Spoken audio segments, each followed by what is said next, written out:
What's groovy? You're in the Beat Sessions. I'm your host, Mitchell Weary. We're talking Face to Face and their new album, No Way Out But Through. They released that on September 10th. This is studio album number 12 from the band, follows 2018's Hold Fast, an excellent collection of acoustic songs, but all previously released material. So one could make the argument that No Way Out But Through is actually studio album number 11, but it is their first new material in 5 years, follows up 2016's Protection. And I'm going to kick this review off by saying that Face to Face is a channel favorite. I absolutely love this band. Trevor Keith, one of my favorites. Scott Shiflett as well. Really love him as a bass player. His style, his technique. Have really grown to appreciate it as I've started to play more as a bass player myself. And if you recognize that name Shiflett, it is because he is the brother of Chris Shiflett, Foo Fighters guitarist. So keeping that rock tradition in the family. Absolutely love that. I remember the first time that I heard A-OK though. First face-to-face song, I was 11 years old. Trevor's lyrics, the melodies there, just the solid up-tempo punk rock. I was sold. I've been hooked ever since. And this band has been there for so many moments in my life. There are so many fond memories that I have, and Face to Face is on in the background. So many shows too. Two of them notably with my oldest childhood friend, dude named Aaron. We saw them together for the first time when we were 18. We're both a little embarrassed to admit that it took us that long to see them, considering there's a list a mile long of bands that we saw before we saw Face to Face. It's kind of unfortunate, but we did it together. It was an amazing weekend.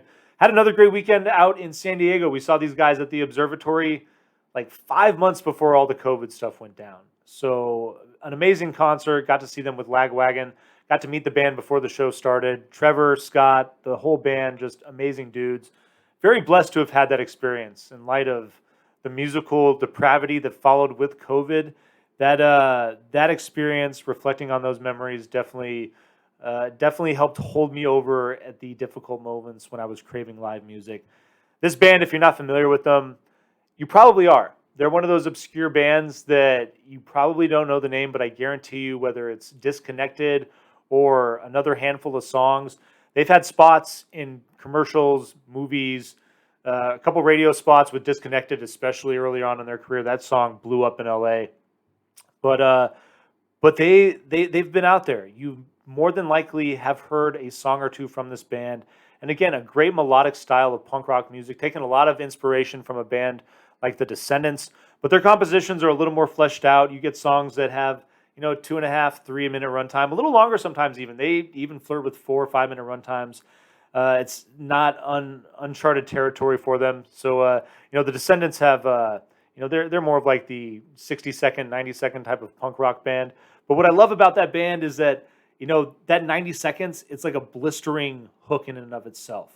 And Face to Face just, they put together these, like 4 or 5 blistering moments into these great long compositions. And I love their style, love their music. And Trevor Keith, his lyrics.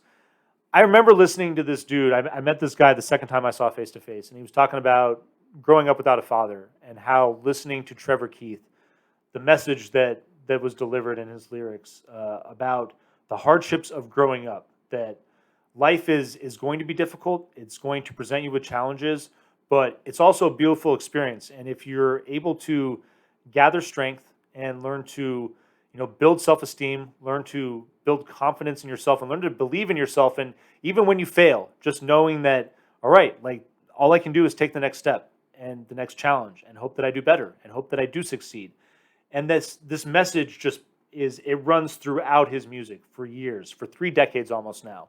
And he's equal parts empathetic and brutal with the truth. He's like that father figure, like this guy said, that he's he's willing to give you a hug, but also willing to deliver that hard truth when you need it the most, when that learning experience is required, when it's necessary for you to be a better person. Trevor Keith reminds me a lot of Mike Ness as far as that punk prophet kind of vibe that he has. I would say if there's a solid second place behind Mike, it is Trevor Keith. I've always really admired this guy for his message and for the way he's delivered it consistently and with an open mind and in a way that resonates with everybody. It really is just the most fabulous thing about this band. And what I'm loving about No Way Out But Through is that all of these songs in a way seem to celebrate everything that they've done over the years, especially the early stuff. It's kind of like seeing them in a live show.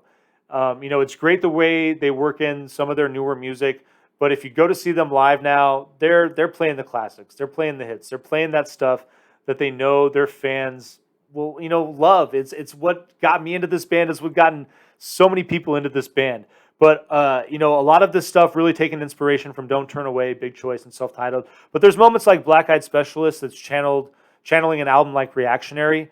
I look at a song, "A Miss Is As Good as a Mile." The chorus especially reminds me of an album like "How to Ruin Everything." And then your eighth track, "Vertigo Go," it's got this great alt rock feel. It really reminded me of that album "Ignorance is Bliss." If you're not familiar with this band, they released this excellent alternative rock album, a far departure from anything that they've ever done before in 1999.